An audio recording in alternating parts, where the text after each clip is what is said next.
How do you go from 0 rental properties to 15 doors in 3 years? Well, our next guest has done exactly that. In full transparency, our next guest actually works with Morris Invest and one of our clients. We're going to hear his journey a number of years ago from starting in real estate to adding 15 doors and what that's like for him and his family now and changing his family's future. So I'm anxious to dive into welcoming Don to the show. Don, welcome to the show all the way from California. Great to see you, my friend. Thank you for having me. So Don, we were talking before the show a little bit about that commute. And, it's something I always talk about because we have a lot of California investors that work with us at Morris Invest because of how difficult it is to invest in California. But also, I used to live there. I used to live in Southern California. I know what that commute time looks like. So for you, was that part of the journey? Was that part of your decision-making process that I want to change things in my life? I want to start creating passive income. Give me sort of the catalyst for you out there in California. My commute is from the high desert to Santa Monica, and so during the show, I listened to a lot of shows, and I caught you a commercial, and you struck me as you and your wife has struck me as down to earth, honest people, and I started listening to your podcast more religiously, and I started following your steps. And one of the big changes, I'm not sure if it was from your program, I listened to so many podcasts, they were talking about 401ks and how terrible they really are. And if you only have like $150,000 in your 401k, it's not enough. And that number hit me at home because that's exactly what I had in my 401.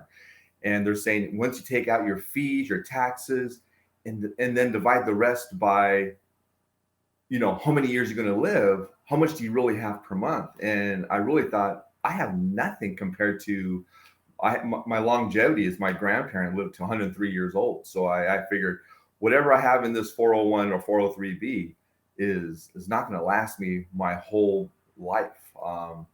So then when I started following you and you're showing us the steps about the 1% rule, the Burr method, it just caught my eye and I started following you religiously. And with the help with your funding grow, and I know I've talked to you in the past, you just really showed us, my wife and I, what to do. And within the 2 years, I actually had the 15 doors. And one of your steps is, you got these three buy as much as you can, pay them off, and then retire. So I'm on number 2, and I think I have 2 more years with these tenants helping pay off this loan that I can actually stop retiring. And I turn 56 next week. So in That's 58, great. hopefully I can just stop and just buy more investment properties as we go. That's great. Well, let's talk about. There's a lot of things you said there that I want to unpack. So let's talk about one thing. I'm a big. I'm very anti 401k, as you know. Right. So you probably, in fact, earlier today I was on a live stream talking about the 401k, and I mentioned it as an aside, and the people that were watching had never heard or thought about this philosophy about the 401k as being sort of a trap, sort of a middle class trap. We're lied to about the 401k, and someone said, "Well, why don't you like it?" And then I just went on a rant and explained why that's such a problem. The whole idea of the 401k is that you're going to have a pile of cash at the end of your life. Well, for most people, the average 401k in the United States at retirement, look it up, is actually anywhere from $70,000 to $80,000 at the end of their life. And they have this, you're going to survive on that for 20 years. So you had 150. Imagine living to 103 years old, trying to live off $150,000 for the rest of your life. We're lied to. The math just doesn't add up, right? Right. And that was between my wife and I, the 150. So it was, Wow. the numbers hit straight because, you just put the 3% in and you just hit the 3% and you just hope for time. And some days the markets are up and sometimes they're down. But, even in your real estate game, it's up and it's down. I had to put a roof in last month on one of my properties. The wind just blew it off. And so I had to put a new roof on. So that kind of takes a little hit. But like you mentioned, you got to save your 40%. And with the time, with the multiple homes that I have, I actually was able to pay for the roof using tenant money versus coming out of my pocket. And so, That's great. And yeah, plus that's a tax write-off, right? That's not just that's not just that's a part of the game. Of course, that's an expense, but that is also, you're running a business when you're a real estate investor. And when you've right. got a 401k, you're not in a business. You've got a retirement plan with all kinds of fees in there, and you're relying on a stock market, which is in many ways out of your control. So I want to go back to some of the things you talked about here. Let's start at the beginning, sort of the first property you got on your journey 3 years ago in a short amount of time to get to 15 doors. Take me back to that first property. What did that look like? Where was it? What were the numbers on it, and how did you do it? Well, when I was listening to your podcast, you had mentioned the three states: Ohio, Indiana, and I forget the other one. So when I Googled Toledo, Ohio, I found the first property. And it was the first property, and I didn't do my homework all the way, but it was 19,000 for the property. And so after I got my LLC, and we talked about getting business funding, I actually went to my local bank, and they gave me a line of credit with my LLC, and it was 40,000. So I was able to buy the house for 19,000 and put the 20,000 in the renovation. And I hired my property management company. I did vet them, and they're a great company. I'm not sure if I can say the word of them, but they're a great company. And they took me under their wing, and they helped me fix up the house. They put a renter in there in a couple months, and I was able to get $750 a month rent. And the bad thing about that house is I didn't do my homework to say this wasn't the best. It's east side of the Toledo, which is not the best side of Toledo. But I rented it, and it was successful for the last 3 years, with a little bit of heartache in between. But and with that one, I the property management company knew what my goal was, and they started helping me buy other homes. And with that, I finally talked myself into joining Fund and Grow, and Fund and Grow funded me enough money to buy me more properties, and with some leveraging that you teach. And I'm sure you remember some of the questions I've asked you about Churchill Mortgage and Flagstar, and other Right. people that helped me on my journey to get what I need to help build what I have. And I think what's important, what you're saying here, Don, is that it wasn't just one thing. There were Oh, multiple, and that's how I got started. It was, yeah, I borrowed from my 401k. I I did that. used money at cash on hand. I used Fund and Grow money. By the way, we have a link on our website if you're interested in Fund and Grow to learn more about that and what that is. So just go to morrisinvest.com/funding, and you can read more about how that works with 0% interest cards. And then, of course, you're setting up a business LLC, and they help you with that whole process. You just need to have an exit strategy when you use that because you're borrowing is like business credit. It's 0% interest, but then you want to know how you're going to pay that back. That's an important part of the process. So it was multiple ways. It was multiple ways that you were able to pull this funding together to start on this journey, and you started in Ohio. So then you expanded. You expanded from there in the beginning, and I guess you were doing a lot of it yourself. You were finding the contractors, dealing with renovations and all of that. Yeah. What made you sort of move towards like what we do, which is more of a full service Yeah, model? I saw more of your podcast, and you were telling us about Lubbock, and I met Haley, wonderful, patient lady, and the property management team in Lubbock. And so we went ahead and we took our Roth IRA, and we transferred it to a custodian that will allow us to buy real estate with our Roth IRA. And Haley and the team, step by step, she helped us, my wife and I. She helped us get two properties. They're neighbors, right next door to each other, in Lubbock, Texas, and we finally went out there and we met the property management team. And I forget her name, but she's great. You had her on your Oh, Kendall. Yeah. Kindle. Yeah, she's great. She's great.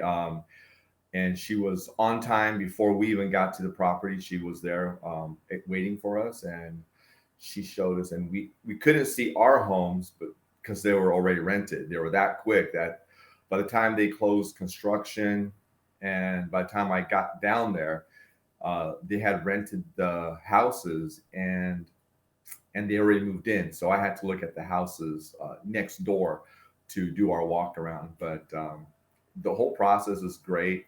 Lubbock is a new city and it's booming. These homes that we have are next to the restaurants, hospitals, airports. Great location. Great location.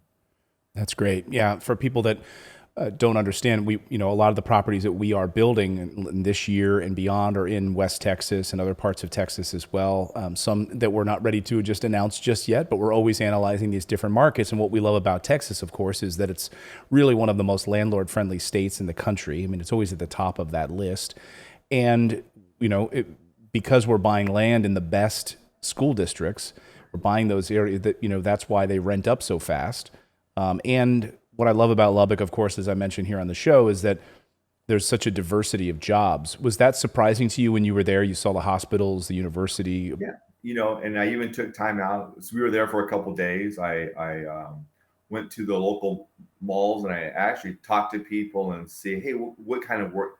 People are very happy there. What kind of work do you do? And it's a very tech town. Mm-hmm. We have tech. What's the Tech University? Right, Texas Tech, yeah. Texas Tech University there. And I went down. I played a round of golf at the local. They call it Top Golf over there. And I actually stopped and I talked to people and I said, hey, how do you like it here? What they were actually very honest to take the time to talk to me in between their game and tell me that. And this is a weekday, so people are working and enjoying life at the same time. So it was really nice to talk to people and make me feel good that I actually there is a little risk because I'm going by what you and your team says, and let me tell you, you haven't disappointed me yet. You know what I mean? And so it's everything is within the 3 years. I have so much in such a little time, and it rarely has come out of my pocket. It's with by you showing us how to leverage. You know what I mean? And so you well, one of the things we do is encourage people, come to town, come and visit, come and see what we're doing, meet the team, absolutely come and walk through new construction, and everything we're doing there is new construction. So let's talk about the house a little bit, because that's where I geek out on stuff. I love talking about the new construction and walking through. So all of the properties you got were new construction properties. You bought them with your self-directed IRA. Did you have financing involved as well? No, because we had. Oh yeah, we did. We had the non-recourse loans. Oh, great. The non-recourse loans was very the people at SDIR Wealth, SDIRA Wealth. They were on the phone with my wife and I, 100%. They answered all our questions to make us feel confident that the financing is going to be there for us, and I guess after a certain amount of time, we'll have to refinance the houses because of the structure of the loans. But they said that it's not a big problem. And so, right. The trust is 100% there. And with interest rates as low as they are, it's only going to remain that way for the foreseeable future. So I always talk to people like, why would you want to use your own money? Use the bank's money, use as much other people's money as possible to build your wealth. What other asset class can you put 25, 35, 30% down and have someone else foot the bill for the rest of that asset where you get the tax benefits of that asset and they don't? I mean, you're not going to find it anywhere else. So I want to talk about the house because now you got a non-recourse loan on this property inside of your self-directed IRA, which is like advanced level stuff for people that might not understand how you can do that. So you're taking a portion of your IRA, using that as a down payment. You're getting financing for the rest of the property. And the beauty of that purchase is that it's not tied to you personally. It's not tied to Don and your wife. It's tied to the asset, the house itself. That means that at every stage of construction, the bankers are going, they're watching the process. They vetted the property management team. Did you feel like, because I do, I mean, I don't want to put words in your mouth, but did you feel like because it's a non-recourse loan, that you have like an extra set of eyeballs because they are vetting the house and putting their money into this house, and it's not even and they're not putting it into you? How did you feel about that as an investor? Well, it was kind of a sigh of relief because they didn't really use my personal or my business credit. They, you put enough money from your Roth IRA to fund it, and with the policies that are made, everything just went smoothly. There's always a little hurdle down there, but but everything went smoothly. It's the people at SDIRA Wealth and with the team with Haley and her part of it. There's no We didn't feel stressed. It was if anything should happen to the homes, it has nothing to do with my personal life. Right, right, because it's not tied to you It's not personally, and tied to so, me. right, exactly. That's the beauty of it, and that's why non-recourse works really well with a self-directed IRA. It also works well for our international investors who don't have an entity in the United States because they don't have a history of credit in the United States, and so the bank is looking at this asset saying, it's in a great neighborhood, it's cash flowing, it's new construction, it's in a demographic area that's expanding, like you experienced talking to different business owners and employees and things. So all of those things together make that bank confident in that purchase. Let's talk a little bit about the house now itself. Let's talk about the structure. What did you think of the buildings? Because this area wasn't familiar to you, you flew in and visited. What did you think of the construction, and what type of houses did you pick up? Well, the area where I bought our two homes at, it's they're the best homes on the lot right now. You know what I mean? They're because it's new construction, and it's a new. They're just trying to revamp the town. It's a when we walked in, they were clean and everything was brand new, of course, and the hardwood floors and the appliances were all there, pretty much ready to move in.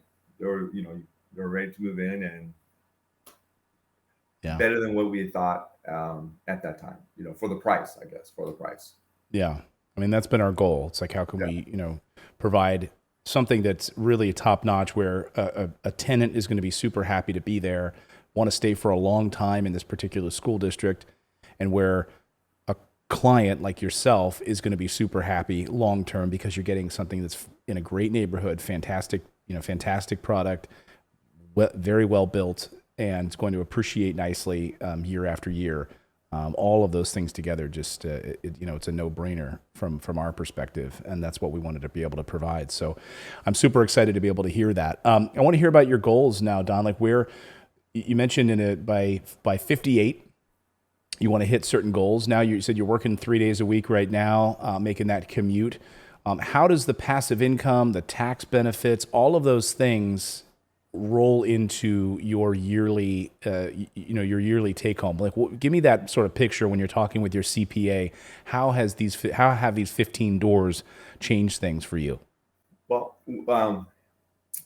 as you described through your seminars and your podcast, you have to have a goal, and our goal was, if my house is paid for and I had no bills, how much money can I live on a year? And so ours was 60,000, and that would be a great number for us to live on if we didn't have any of these bills.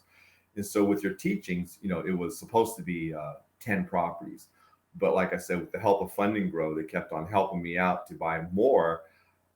So I couldn't let the opportunities go, because you pay for the service and they're helping you out to buy these homes. And so we ended up buying 15 doors, and so I figured two will help me with the property taxes, and the other two will help me if the others don't pay their rent. So this way I have like a little buffer. But as you describe in your podcast, you have to get your numbers as fast as you can and pay these homes as fast as you can by the tenants paying for the leveraging with their rents.